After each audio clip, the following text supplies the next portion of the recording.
Yes, people. Big up. Never a foul. We're going to be talking about Arsenal and also the Monaco game and things in general and Liverpool's defence. But who else to talk about Arsenal other than Dan Potts for one half of the show? And we'll have somebody else on the show. So you Arsenal fans can stop moaning that we don't get good Arsenal reps on. We get everybody on. That's clearly some of you might be new subscribers, but big up everyone in the chat. Make sure you're liking the video. And also, if you like Potts and you're an Arsenal fan or any general chat, it's not just Arsenal. His channel is in the description below. How's everyone doing?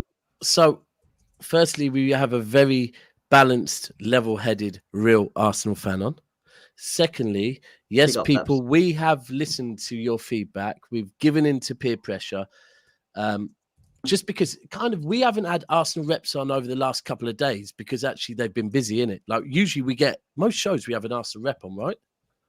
Usually it's just we've been busy, but we've got one on and we're going to get some more on because you are a hot topic. You are going to challenge this year. So guess what? We're going to talk on you, and to make you lot happy, we'll get Arsenal reps on to back you lot. So yeah.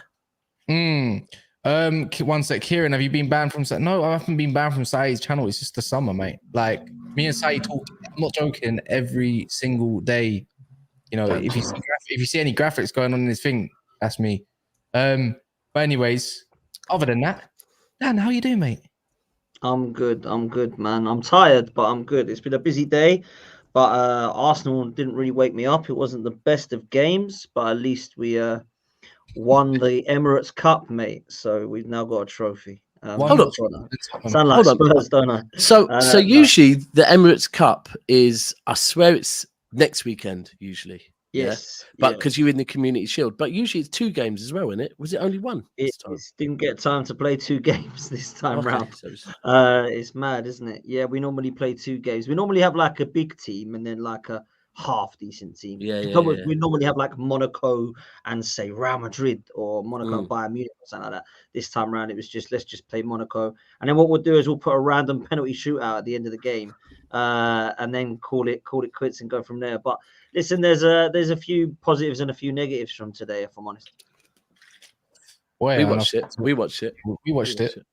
100%. Mo, Monaco surprised me a bit, to be frank with you, but. Yeah, actually, it was, you know what?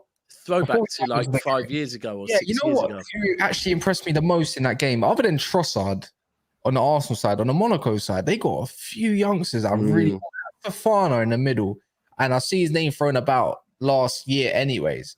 That guy was mint. I mean, how many 18-year-olds have to boss Declan Rice in one preseason? Like, what's going on here? You know, but no, I can't lie. Rice looked very good. This is what I'm saying about Rice going forward. I'm only lying. Don't get triggered. When Rice was more, for me, from what I took from the game before we talk about in depth, I think Rice, when he's in the 8, driving down the left-hand side, now you see it. Been saying it. When he's got party. Oh, yeah, Fafana's about 23. Yeah, I forgot. But no, not 18. I think he's 19 years old. I think the other one, that it was Smith Rowe, right? And I've been saying, like, for me, don't invest in Havertz. Ask your manager to invest in Smith Rowe. I think that should be where you lot. And by the way, I'm not here to knock Havertz. He's a squad player. He's a step up as a squad player. But Smith Rowe looked hungry. He looks more physical. And yeah, I think Smith Rowe had a good game as well, to be fair. Yeah, he looks a hell of a lot sharper, man. He looks like he's been working hard and working out. And it's a big season for him because people have been sleeping on how good he was season before last, and it was only injury that did him. It wasn't the fact that he was no good. He just wasn't able to keep fit.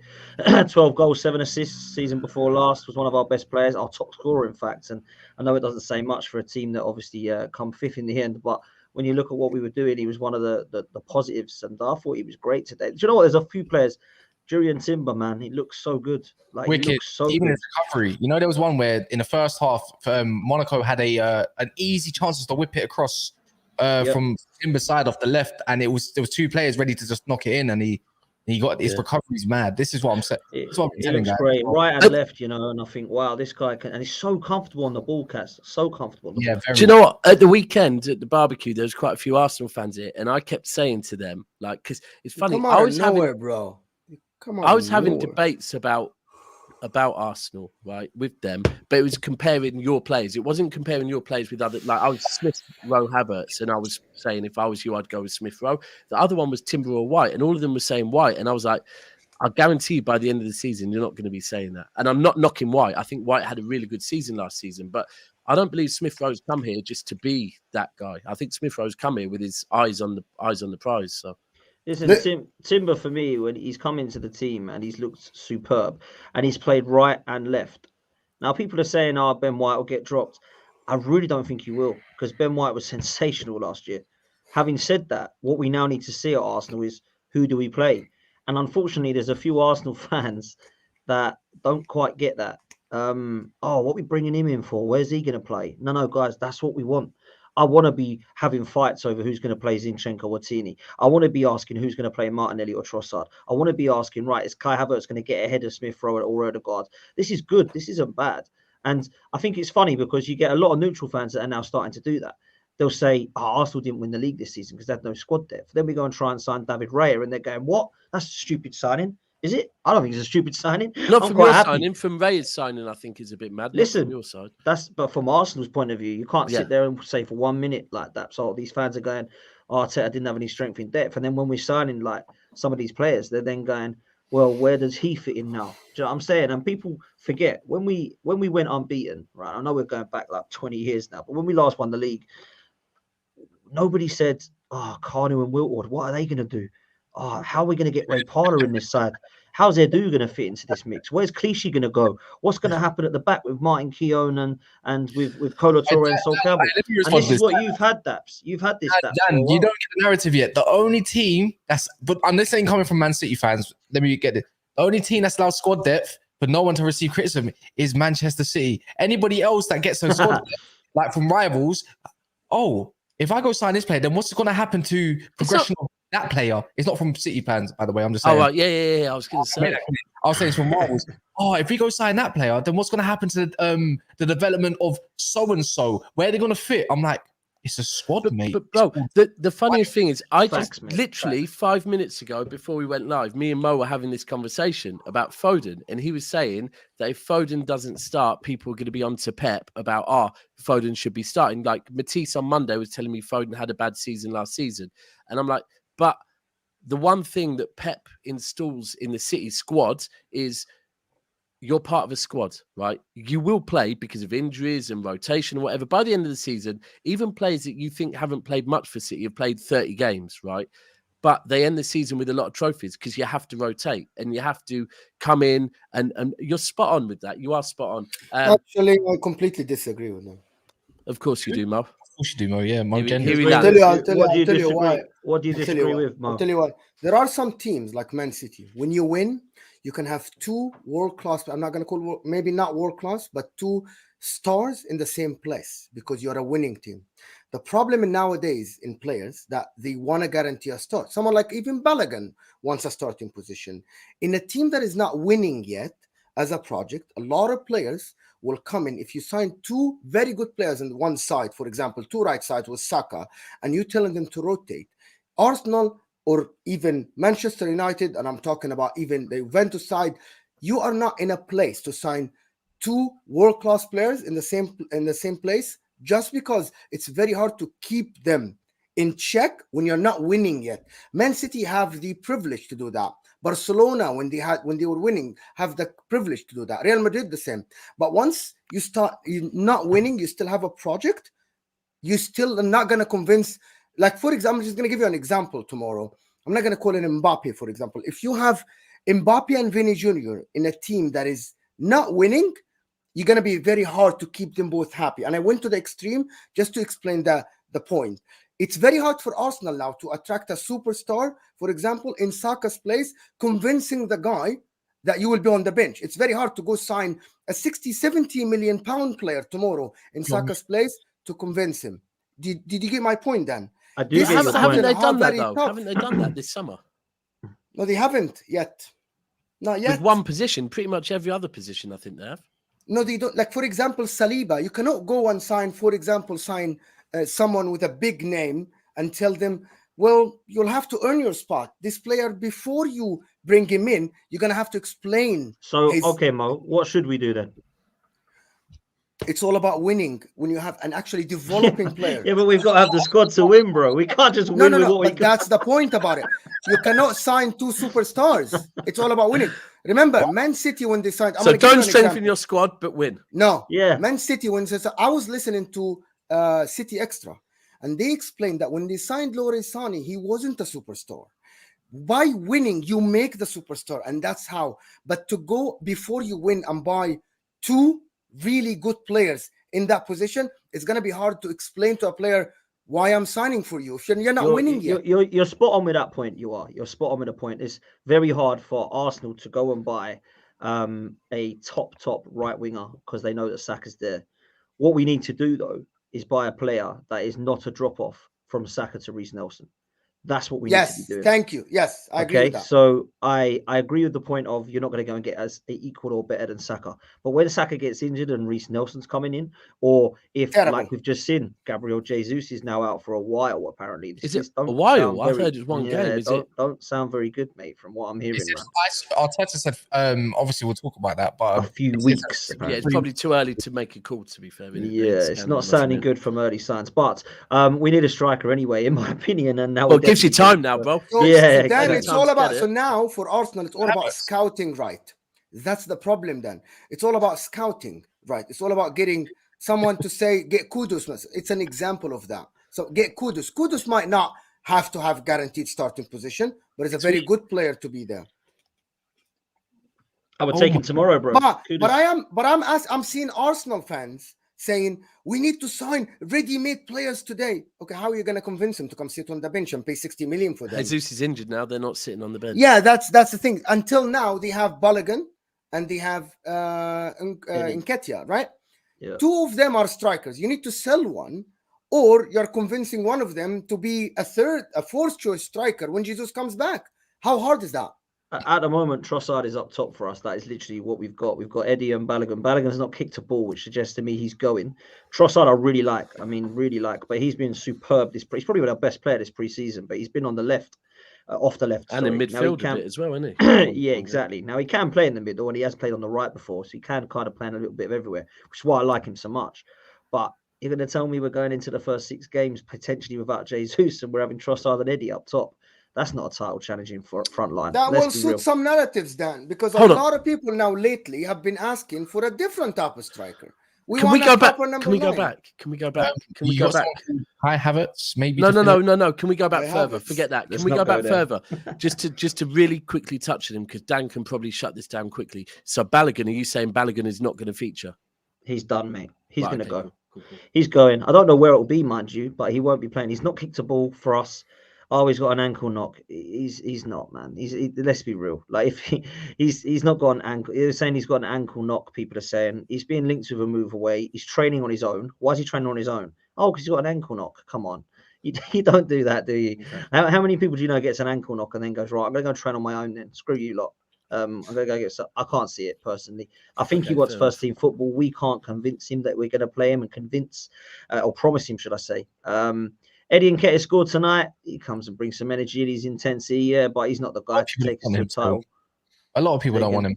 A lot of people don't want him. Like, and I even saw some. I can't remember at the end of the stream. He's going to end up at Crystal Palace by the end of this window. I don't think he is anymore. Do you know what I like with what Jesus offers and as Jesus works, and even the back end of last season? Well, at one point last season, I think it might have even been when you were coming into playing us, and some people were saying Martinelli, Trossard, Saka. Yeah, and I like that for Arsenal. I think that with the fluidity of that, I get you. Like, a lot of you lot think you want a number 9, but I really like that. I think that's fluid and that suits the way Arsenal play. I think Arsenal have got enough goals in them 3 and in midfield. Yeah, that I. We played that. Towards the back end of last season, we played it. Trossard got player of the month. Jesus come back. Arteta went back to Jesus. And if I'm honest with you, we lost a little bit. Now, Jesus scored goals, don't get me wrong, and he brings the energy, and I love what he does, right? I do. I think he's fantastic, and you know what he's like. But I do think we need somebody up there. And I feel like Trossard is that guy, but then we're one injury away again from going back to Eddie up top, you know? And I feel like we can't be that, man. We can't be that, in my opinion. It's a little bit like United. They've got Højlund, right? But if he gets injured, they're back to Martial up top. You know, which we know what doesn't work. There we go. So who do they play up to? Sancho's false nine, and that's his new position now. I heard the other day. Yeah. The thing, at least with United, I think. Cass is laughing at you, by the way. I don't. No, Kaz didn't say that. Did you say that, Kaz? Shh, I'm stirring. Oh, right. No, I was going to say that was tight. But no, the way I look at it, just off with Man United, at least we got Rashford. But I just don't see why Martinelli might not get the shout for striker sometimes. And maybe that's a good shout, Kaz. He did grow up as a striker. He is actually very clinical when we deep it. Yeah. And you still got Trossard to play off the left. You know, that might work better than this false nine kind of thing. Potentially, it might be just a different kind of striker as well, in behind type, or maybe that isolates him a bit too much potentially. And let's say there's a high line. Let's say who's Arsenal's first big game against? Is it Man United? Depends if you see the Community Shield as a big Man game. United and Spurs. Yeah, Man United. Yeah. Excuse me. Yeah, so if we talk about Man United and Spurs, if Spurs continue trying to play this high line stuff and Man United as well against Arsenal, which it shouldn't be the case at the Emirates, it's like, why would you want a false nine? I think that just doesn't work, where you want to expose the back line as much as possible, the runs, to make sure you can pull out Martinez and Varane, right? I don't know. It's just, I wonder if Arteta kind of goes with that option this year. Long story short, this is Arteta's year. This is Arteta's year to actually develop his tactics even more than last year. Because last year, Arsenal, I thought, played one style of football, and it didn't work when one element, big element, Saliba, got injured. I think this is the year he has more options now. Even Jorginho today looked good in that midfield. Different than Partey. Partey looked great in that first half. Rice looked okay in the 8th. Emil Smith-Rowe looked great in the Odegaard spot. As Daps said, they are all fluid, can play. So now Arteta, this is your chance to move up another level and start being more fluid in your tactics. Because last year... I think you're bang on, Mo. Because I actually feel like there's huge pressure on him now. That's to win a trophy, not to go and win trebles like Man City have. I think there's pressure on him because you cannot sit there and say that he hasn't been backed. Like the window we're seeing at the moment, if we get David Raya and we link with Kudus and then we get a striker because Jesus is injured, you can't sit there and say, well, Arteta hasn't had this, or Arsenal don't look strong enough with this. You can't spend close to £700 million and then 5 years later win nothing. You know, or 5 seasons later, I suppose it would be. So I feel like there is pressure on him for sure.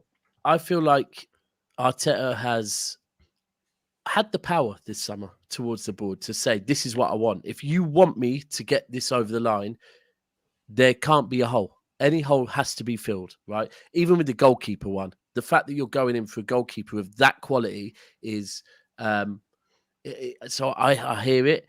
I'm not going to be here saying you have to win the league, because I think winning the league, you have to be challenging in as many as possible. In the Champions League, I'm not going to say you have to challenge as in get to the final. I think if Arsenal can get to the semi-final of the Champions League, that's a damn good run in your first year back, right? Even the quarters, I'll be honest, like Arsenal fans, you might get carried away and say, no, why can't you do this? I'm not saying you can't, but if I'm setting objective, I'm saying quarterfinal, be happy with that. Semi-final, even happy. It's your first year back in the tournament. I don't think you need to get a striker though, man. I think I think experience is the one thing they're missing still. I'm going to be the same as I've always said. Like, I think their squad is ready, quality-wise. I think they now have 2 in every position. No one can tell me they don't. They do in some. Having debates with some people, there's 3 in some positions. But I still will stand by what I said, that you're still a team that hasn't yet hit puberty. And that is the one thing with me. And by the way, you could hit puberty this year. I've said Declan Rice could be that difference. But the only thing I look at and the only weakness I'm picking with Arsenal for me is the lack of experience of winning leagues. Yeah. Let me just run, guys. There's almost 1,000 people here. Hit that like button for us because it helps that channel move to the next person and expand. It's our bread and butter. It's free content, but we ask you to hit that like button so we can keep doing this free content for you. So, and then let me do this couple of super chats here. One of them is Carl Probably- Smith has been a member for 1 month. He's saying sign Toney and we can get by with what we have till he's back. But Toney's suspended, my man, until January. So I don't think No, that's what he means. I think that's what he's Yeah. meaning. I think that's the perfect fit. Yeah, Okay, it's No, just the but Jesus Jesus injury is throwing a back. bit of a spanner in the works on that one. But I Yeah. do think that would be Toney banging just for them. makes that I'd love Arsenal, him. I'd especially love in him, man. January. Yeah, Well, that's just- when they need this, right? Imagine if City and Arsenal kind of, whether it be Arsenal take the lead or City take the lead, and we get to January and it's City and Arsenal, and let's even say Liverpool in the mixer as well, right? But it's all, no one's running away with it, and then all of a sudden Toney arrives. Yeah, that is a real boost. I'm not gonna lie. That would be we're going into the period where we know City are gonna come alive, but guess what? We've got a man that can score goals, and it's proven. Like it would love it, man. be that one. I hear that. I fully hear that one. for Yeah. Arsenal. So here, Prince Varghese is saying Sancho false 9, scored against Arsenal, smoked Gabriel. So I mean, why are they buying Højlund when they got Jadon Sancho? What is... What's the But I want to pick your brains on a couple of things, Dan. I know you don't have a Go lot on, of bro. time. No, it's cool. Go on, man. I've got time. Couple of things. Fabio Vieira today, for me, he looked way better than last year. He was very direct, held the ball, passes were okay. Kivior looked like he's comfortable next to Saliba in that first half. It didn't look awkward like when he first started playing. He looked like, yeah, I can be there.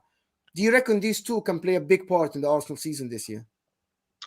I hope they can, because I want them to both do well. Jakub Kivior, I've had a lot of time for. Back end of last season, looked comfortable. There was 2 games that he started. One, he came on at Anfield, nearly got sent off straight away. It looked a shambles, and I thought, what the hell is this? Then he played Sporting Lisbon, and I thought, what the hell is going on here? Then I was told the communication and language barrier is not there at the moment, and he was taken back out of the side for a few weeks. Since he's come back end of last season, very good, comfortable in left centre back, comfortable right centre back, and comfortable in inverted left back. Then you've got Fabio Vieira. I don't know about this guy, man. I'm feel gonna be that honest, he's a he's very garbage. weak player. I don't think he's all that. I think he's garbage. Which one?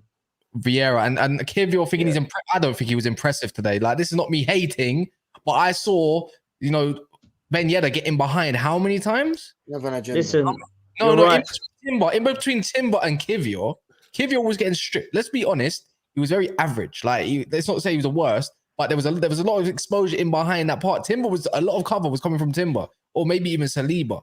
So I think said Saliba, they got behind Saliba many times today in the first half. He looks comfortable. He didn't look comfortable. Not in these ends. Not in the Emirates. He wasn't. I said earlier there was some positives and negatives. The negatives was obviously Jesus' injury, which is horrible.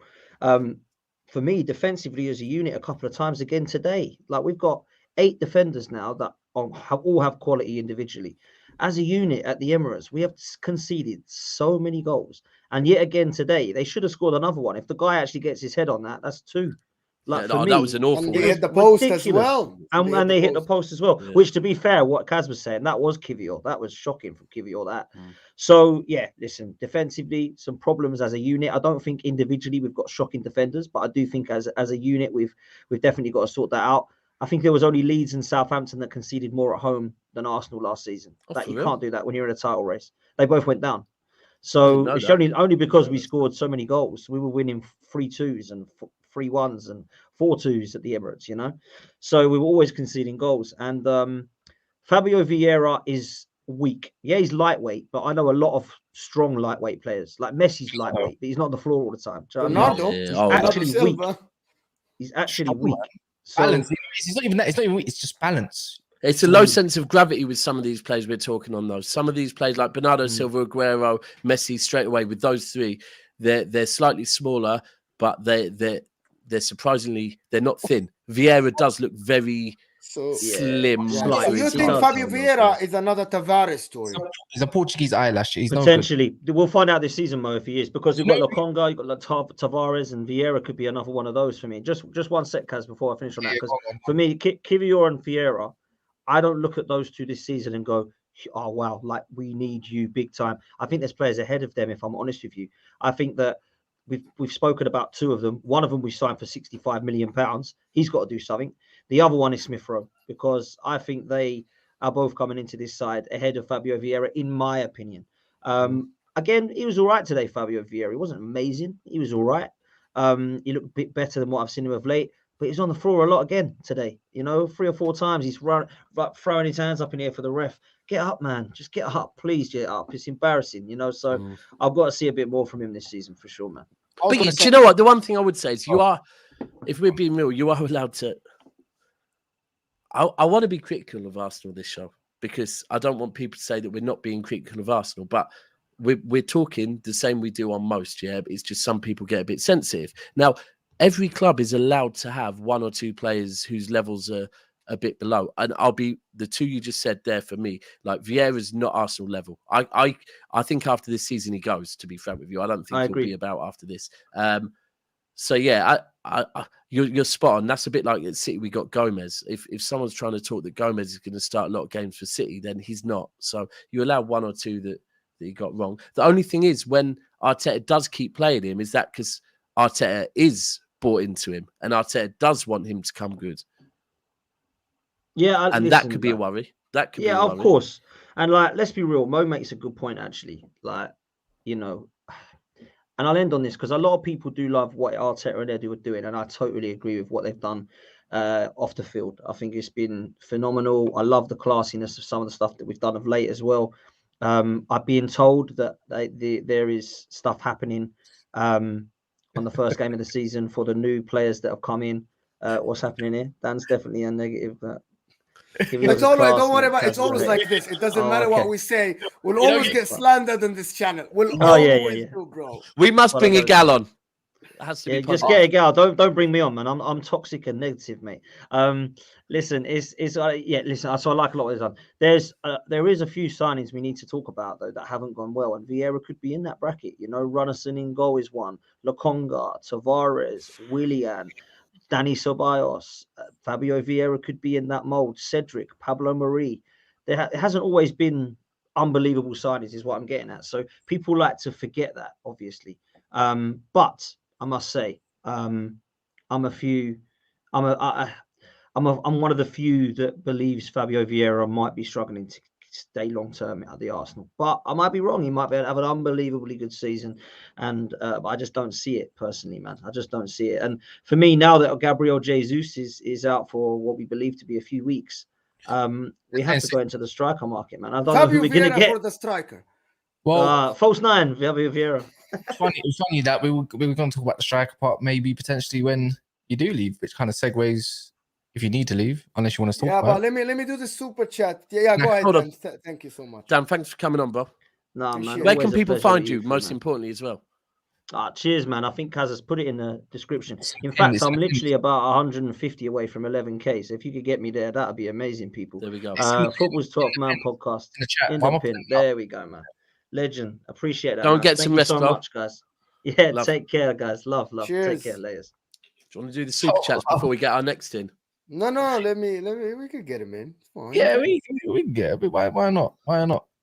Hello, mate. If Dan's toxic and negative, you guys have just messed this whole thing up. Like, well, hold on. Hey? Okay. So, just to be like, I'm intrigued to see what you're about. I thought you were ultra positive. Are you telling me you're not? Ultra positive? Nah. Brandon, positive. So all I know is Brandon was Arteta out halfway through the season, right, bro. Oh, very true. That's why you and the girl had that thing. Right, okay. So, yeah. It's okay. Get this bum out of here. I just remember that him and a gal had a thing, and I didn't really think the way you spoke to a gal was too cool. I'll be real with you. But now you've told me it was Arteta, so you're negative. Okay. Are you still negative, though? Is it negative? Your mind, I don't know whether you call it negative. I don't know if you can call it negative. Do you love Arsenal? Hold on. Do you love Arsenal? Of course I do. Of course I do. Okay, well, there's the first thing. Cool. Yeah, of course I do. Different people support the club in different ways. There's people that are overly positive, and there's people that the opposite end of the scale, Lee Gunner. Yeah.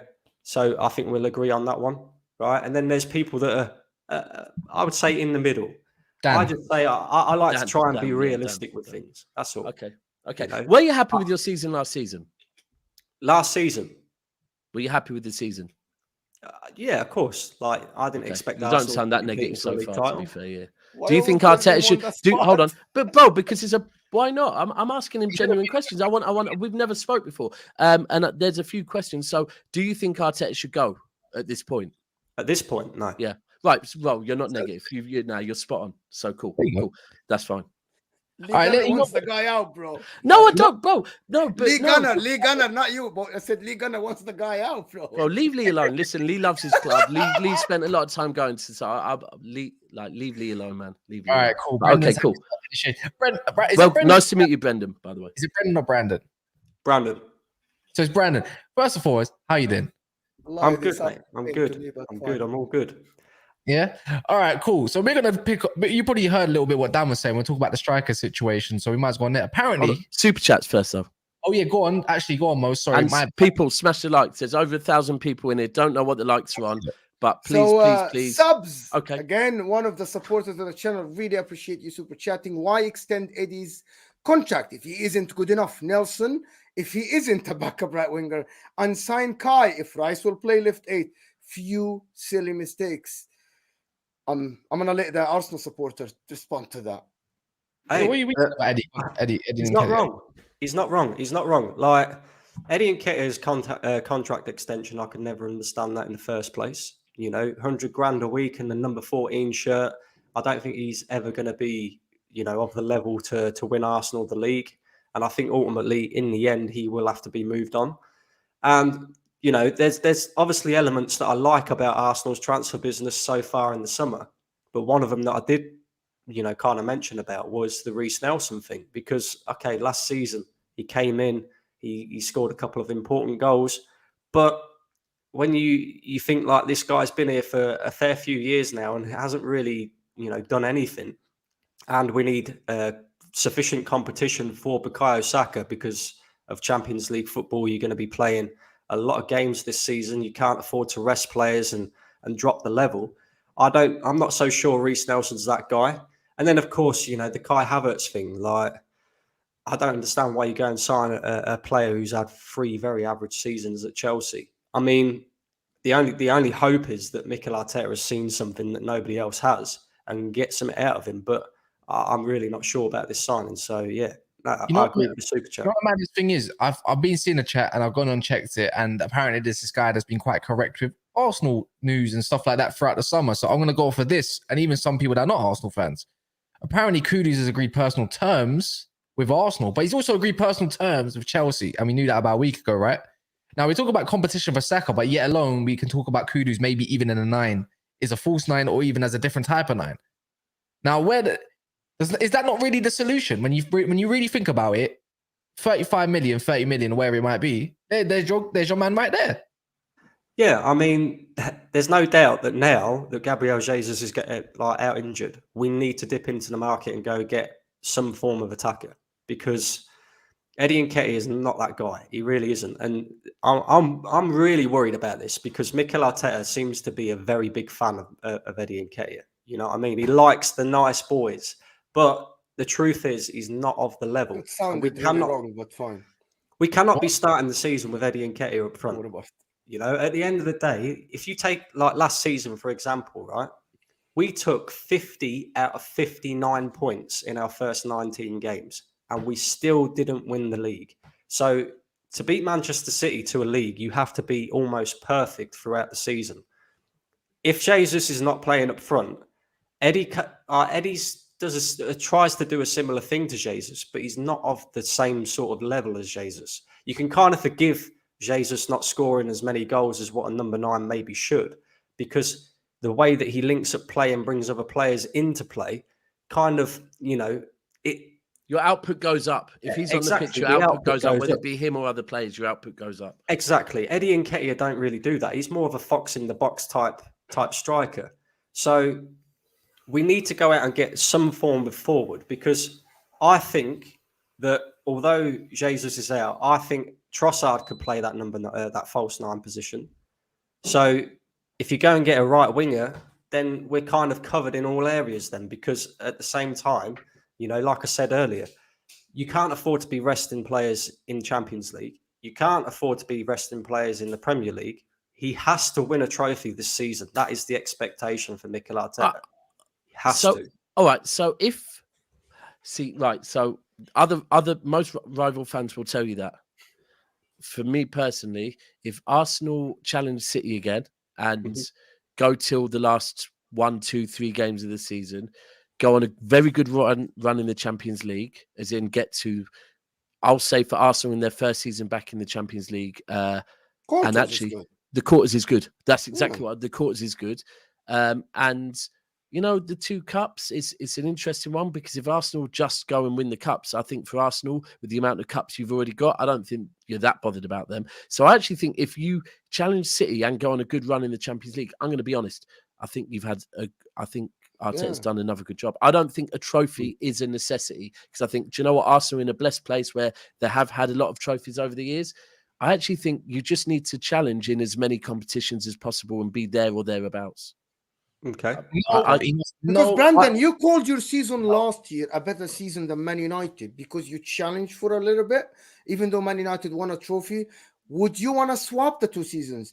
Imagine you winning the Carabao Cup and not challenging City and being forced. Would that be better than going to 92 points and losing the league with 1 point for you? Would that be a progress for you? Yeah, no, definitely not. But I agree. I agree with what you just said there. I'm not just saying he has to win a trophy, because for me, like, an FA Cup is not enough. He has to hit like them challenge and win a trophy. Challenge and win a trophy. That's it. Because since Mikel Arteta has been Arsenal's manager, the one biggest disappointment for Arsenal fans, and I can speak for all of them, is our inability to compete in multiple competitions. Even like last season, we had to throw the Europa League away to concentrate on the league. And then we look stupid because we didn't win the league anyway. Like, we can't be doing that now. We've got more than an adequate squad. He's spent a hell of a lot of money as well. So I'm expecting him to compete in multiple competitions and win a trophy as well, because at the end of the day, it is all about winning trophies. And he hasn't won a trophy since he first came in as manager. And the players that he won the trophy with have all left pretty much. So all these players that he's brought in and all this money that he's spent, he's actually won nothing with them. So I want to see him win something with them as well. So did you watch the game, of course, I'm assuming. Tell me, what are the positives and what are the negatives? We spoke about them with Dan, but I want to hear, because different Arsenal fan, and I want to hear the different point of view. Yeah, I mean, Dan pretty much hit the nail on the head, to be fair. Like, Fabio Vieira, just like, it looks like a big waste of time and money on him, because I don't think it's necessarily that he's a bad player. I think there is a player in there, but he just hasn't got the physical attributes to play in Premier League football. He really hasn't.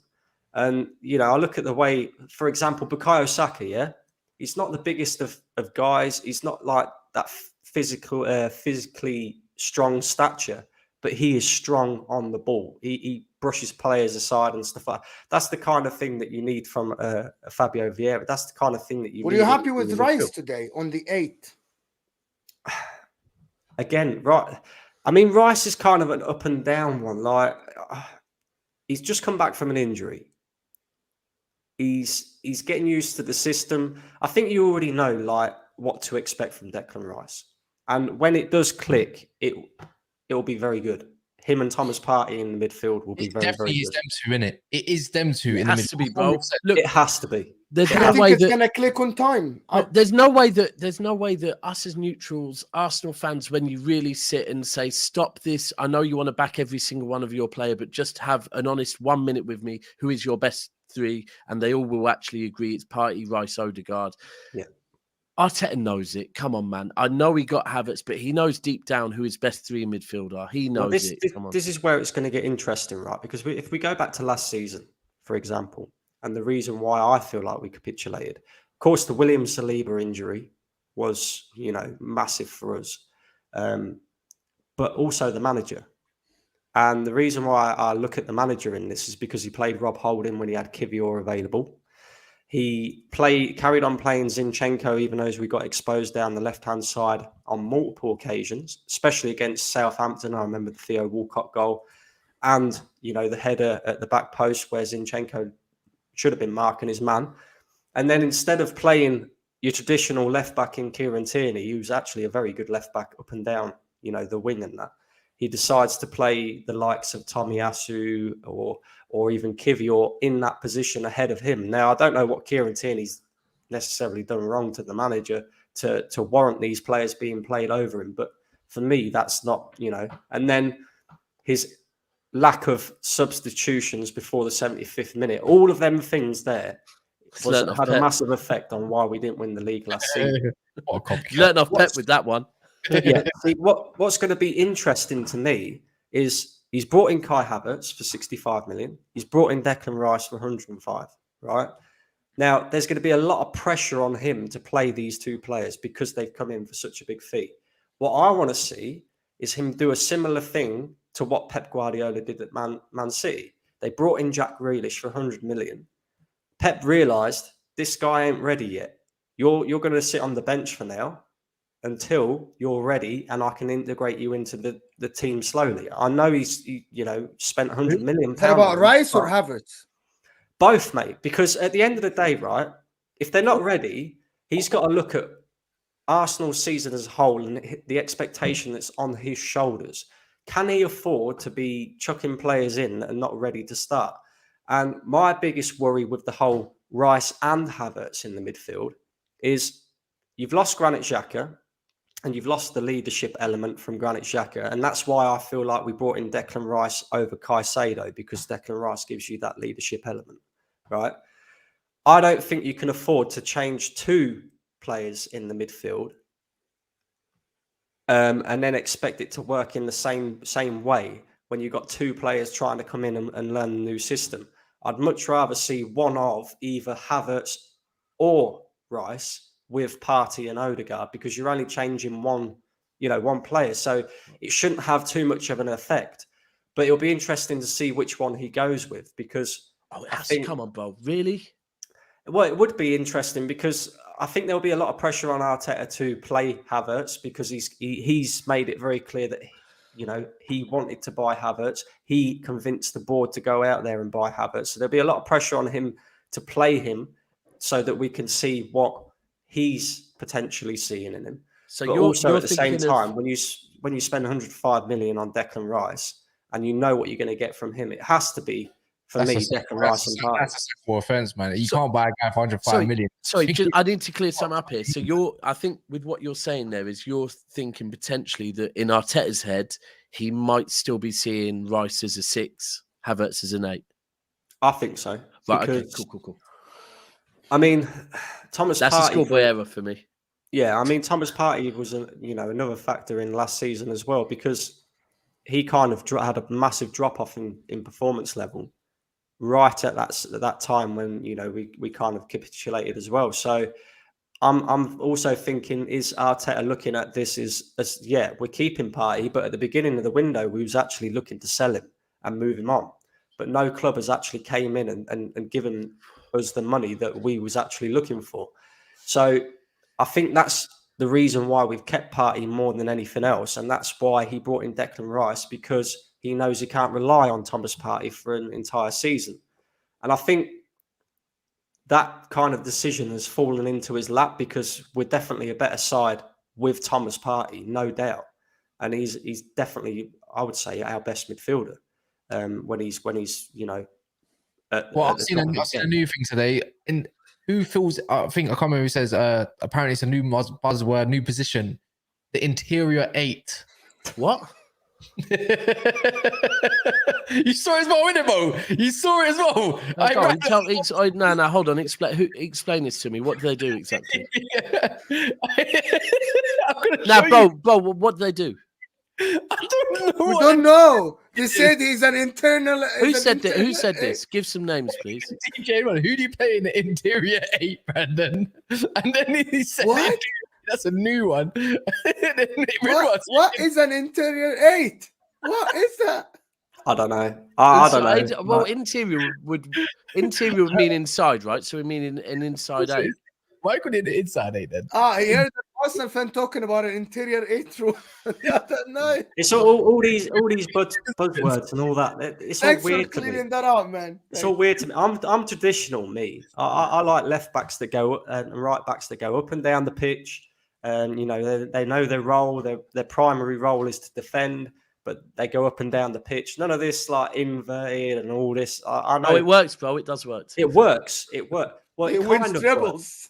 It kind of works. I don't know about the interior 8. I'm not sure how that works yet. It kind of works. I think if you're doing that like player where they step out into midfield, I think Pep Guardiola's got it perfect at Man City, because when John Stones steps into midfield and your centre backs part, so you become a back three, you haven't got any gaps at the back. Whereas when Zinchenko's inverting in that from the left side into midfield, we're constantly getting exposed down that left hand side. So you know what? Sorry, Daps, sorry, just one thing, just off the back of that Zinchenko thing, I have to say, I haven't really thought about it too much, but when you think about it, City this season defensively looked better than we have done for years and years and years, and that was playing 4 centre backs. And when we part, and when you look at it with Cancelo and Zinchenko, it never quite works, because, and I'm not knocking either of the two. I like both of them. Cancelo going forward, unreal. Defensively, I've always said he's average.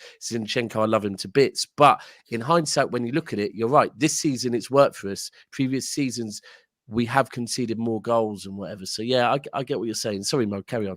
No, just someone in the comments is trying to explain interior 8 for real. Like someone. Oh, please do. No, I'm trying intrigued. to So explain I'm not knocking it. interior If someone 8 can for real. explain it to me, then. Anyway, guys, there is over 1,100 of you here. Hit that like button. Get us at least to 500. This is prime. Is it on FIFA in 2024 or something? I don't know. This is prime fun. If you guys are not enjoying this, you're criminals. Hit that like button for us. It's bread and butter of the channel. The like button, it helps us expand. And can I just say something, right? So when you first came on, I asked you a couple of questions, right? Because on this channel, we've been told that we're really negative about Arsenal. And what we've done here, we've asked you a lot of questions and you've answered them. It's not really us giving our opinion too much, because we're allowing Arsenal to have a voice. I felt it's really important I asked you those questions so that no one said, well, you're just getting people that are negative about Arsenal. You've made it very clear, like, you're not, you kind of thought you were maybe a little negative. I think you're just balanced, right? And you answer the questions so that no one can say, oh no, you're just getting on Lee Gunner, because you're not. You've said what you said, so you don't want Arteta out. Like, you just, so that's why I asked the questions. I wasn't trying to press you or anything like that. So I want to move away from Arsenal, if people will allow us to do that, and talk a little bit about Liverpool, because I haven't spoken to Daps about Liverpool since this morning. Well, you kind of did while we watched the game, but yeah. Yeah, but you've been on the stream. That was off air, so yeah. No, that wasn't really watching the game. He was working. Thank you, Cass. Yeah, and that. Yeah.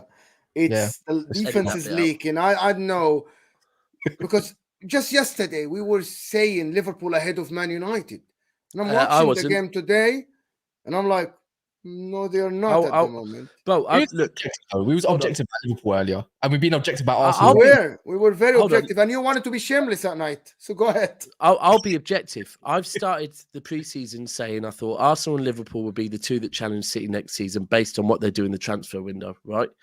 Anyone that's watched me for long enough knows I'm a little bit scarred by Liverpool. The fact us and them have gone back and forth, and I will always rate their spine. By the way, Salah today looked unbelievable, looked back to his best. But so far, I rate the McAllister signing. The other guy from Leipzig don't know enough about. But I do think, and I'll keep saying, Lavia, it's a risk because he's inexperienced. They haven't got him yet. The other thing I was saying is that Trent started inverting and playing in a DM role at the back end of last season. But if you look at the teams he played against, the sample size is not there for me to justify whether he's good or not. Even for England, it was against Malta and someone else, right? So, and the Liverpool game today told me nothing I don't already know. Going forward, they looked unbelievable, right? We know that about Liverpool. Liverpool need nothing. When I see Liverpool linked with any forward type player, I'm like, why? Yeah. With Jota, Diaz, Salah, Gakpo looked unreal, playing in a kind of 8-10, I don't know what role you call it, basically Firmino type role. All of that looked great. But defensively, and when I say defensively, I mean defenders and the midfielders in front of them, They conceded 4 goals again, right? And in a previous friendly, they conceded 4 goals again. And Trent played some passes today that are just typical Trent. Build a team around him and let him do that. But sorry, did pretty much all of Bayern's goals come down the left-hand side? They were getting destroyed down the left-hand side, that's for sure. That in between Matip and Trent, well, Trent wasn't exactly there, so it's a bit unfair. Trent wasn't staying with runners. Trent was not reading the game correctly, like we say about Trent in a 6-role. He can't read the game to do that. I was very confused. Did you watch the game, Brandon? By any chance? What, the Liverpool game? The Bayern one. No, I didn't. All right, so I'll explain a little bit, yeah. So they started off with a 4. Trent would invert, but then sometimes they go back to right back. But there was always that some sort of space in between Trent and Matip. And it cleared time and time again. Gnabry was finding a bit of fun down that side after about 15, 20 minutes. And they kept hammering it. And you could even say Robbo. What I don't understand, Trent was inverting, but Robbo was... I quite liked Robbo like today. And people don't say they didn't like him as much. But he was high up the pitch. And I'm thinking, if you're going to invert a fullback, don't get me wrong, that's great and all.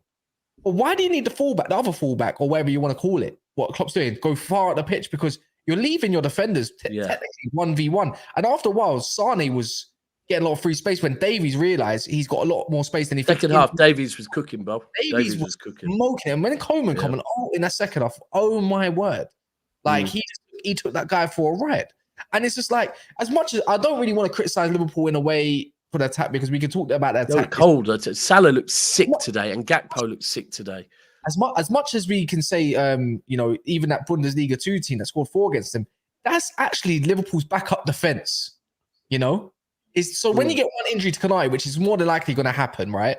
Or something, God forbid, it happens and it's a horrible injury, of course, to Van Dijk again. You're done. You're actually done. Shimikas is awful. Joe Gomez, I don't think he's too bad. He's okay to do, but he's being used at right back as in staying back. I saw him get far forward today. He got rinsed at one point today as well. Yeah. And then when you think of Matip, he's not good enough. I think most Liverpool fans would say he's not good enough. And then all you're left with is a bare bone back 4. And obviously Mo's not the biggest fan of Trent anyways. And then of course you got to get past Alisson, which is Alisson made a few good saves today, to be fair, but that's what we expect of him. I'm just thinking like Liverpool, they don't buck up. I know they might need a centre back, but I'm looking at it thinking they need a backup right back, centre back, and another centre back. I talked about it this morning, but I'm gonna repeat myself again. If you can't build the team around Trent because he is one of the best players in the league, you'll need to drop him. He's too much of a liability. Hold on. Or is that not on Klopp? That Klopp's not building? Yes. Of course. We said that. Mons actually said this morning that it's on Klopp to make things click and tick together. But at the moment, they are not. Trent inverting. They are conceding through that right side. And in the middle, you saw Alphonso Davies just walking through them like they don't exist. He doesn't exist defensively. You are conceding more than the benefit you're getting because Gakpo is doing a role that maybe Trent was providing assists and stuff. Mo Salah's assisting now. Gakpo's assisting. You have McAllister. And Trent isn't controlling the game. You want Trent in the game because he used to control the game from the right back position. He isn't doing it anymore. He still passes left and right, but he isn't controlling the game. He isn't dictating the pace of the game. It's getting run by. I know you think it's not. He is still amazing. Hear me out. He is amazing, but they aren't using him right. That's not Trent then. It's never on him. Of course, it's never on him. It's not like that. It's not on him. I never said it's on him.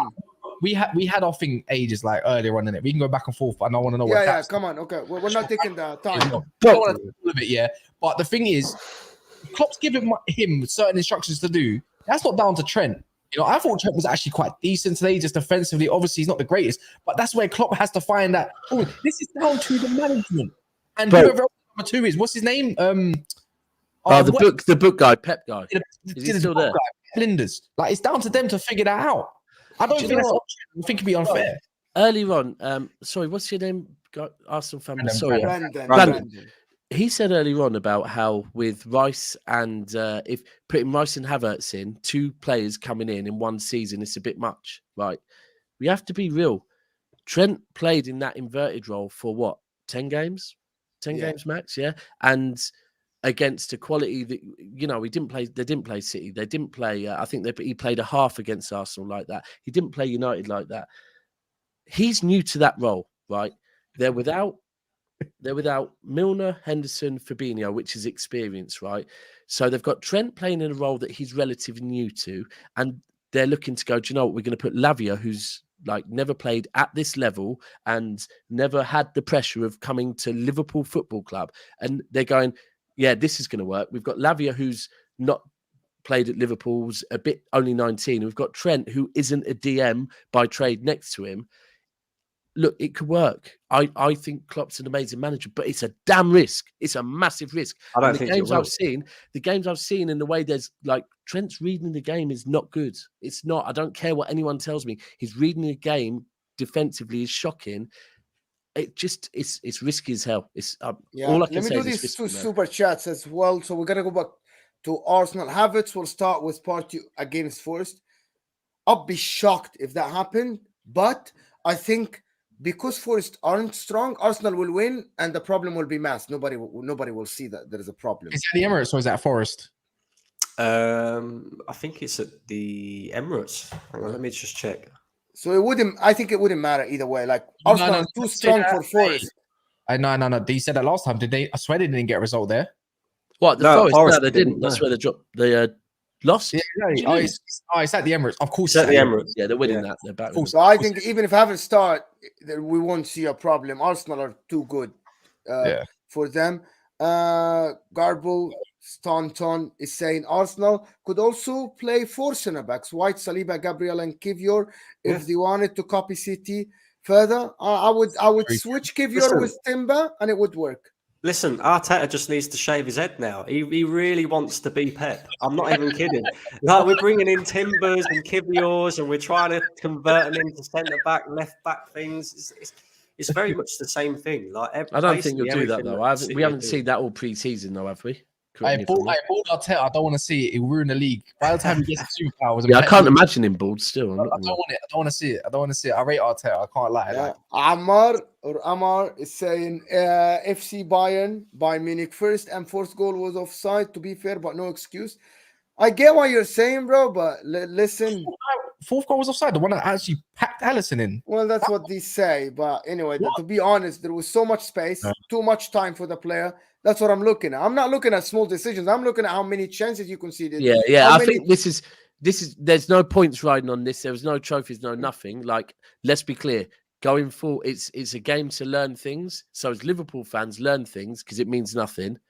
Going forward, you were spot on. But if as a Liverpool fan, if you want to act like defensively, you are perfectly fine, no problem. Like, we're just talking about we saw. Like, Subs with another super chat saying Liverpool is ahead of United. Their attack is the best in the league. They beat 90% in the league as they are now.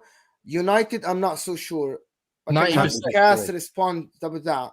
I totally disagree. We spoke about it this morning, and you know what? I'm gonna wait for a Liverpool fan to come and try and battle me with that one. Yeah, no, I totally disagree with that. By the way, like, we was just talking with the whole Arsenal thing.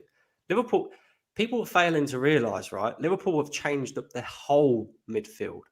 Szoboszlai, McAllister, and possibly Lavia, right? That's an entire new midfield that has never, ever, ever played Premier League football for Liverpool Football Club.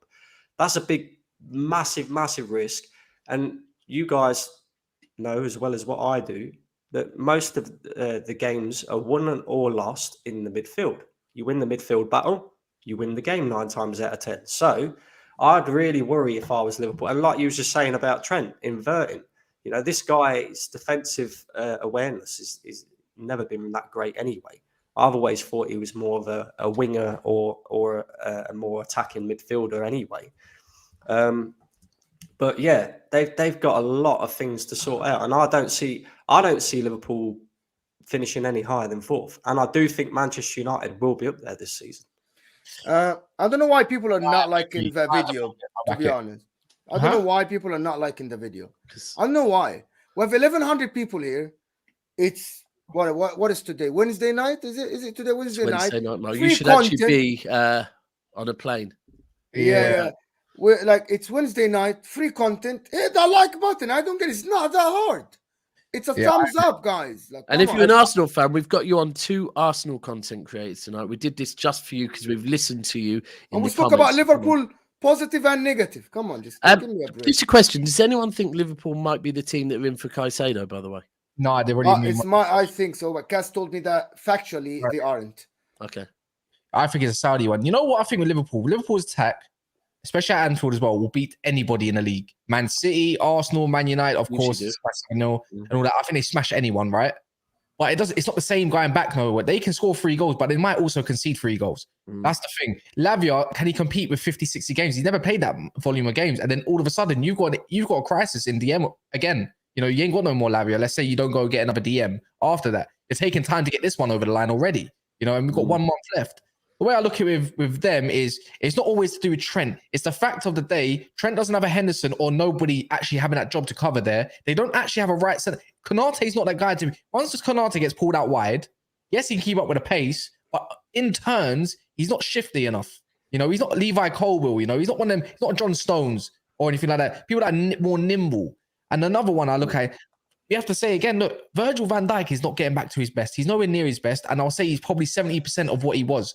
Like, he's that 100% is not 100% Van Dijk no more. It's 70% Van Dijk, maybe even 65. Robertson is not the same as well. So to pinpoint everything on Trent and blame everything on Trent, I think it's just weak because around it has been supplied. And I said to you at the end of the game today, when Liverpool were coming off the pitch, I think you two had gone to get food or something. I was watching, and Klopp was really having a deep chat with Van Dijk, and it looked like he was a bit irritated. Like, and it could have been both of them irritated at other people. But I think you're right. Look, just to be clear on the Trent thing, I've said it forever, and I'll continue to say it.